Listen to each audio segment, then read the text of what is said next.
নবী বলেছেন, লা দীনা লিমান লা সালাতা লাহু, যার কাছে নামাজ নাই তার কাছে দ্বীন নাই, ঈমান নাই, চরিত্র নাই, কিছুই নাই। আল্লাহর নবী বলেছেন, আল্লাহর বান্দা এবং কাফেরের মধ্যে পার্থক্য কি? পার্থক্য হলো নামাজ। যে নামাজ পড়ে সে আল্লাহর বান্দা, যে নামাজ পড়ে না সে ব্যক্তি কুফরি করলো। মান তারাকা সালাতান মুতাআম্মিদান ফাকাদ কাফারা, ইচ্ছে করে যে নামাজ ছেড়ে দিল সে কুফরি করলো। বলেন নাউজুবিল্লাহ।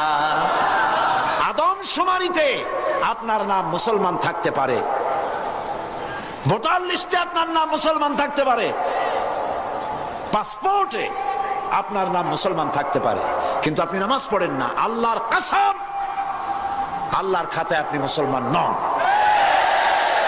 আপনি দেশের প্রেসিডেন্ট, প্রধানমন্ত্রী হতে পারেন, পররাষ্ট্র স্বরাষ্ট্রমন্ত্রী হতে পারেন, পুলিশ আপনাকে স্যালুট দেয়, বিডিআর স্যালুট মারে, সবই ঠিক আছে, কিন্তু আপনি যদি নামাজ না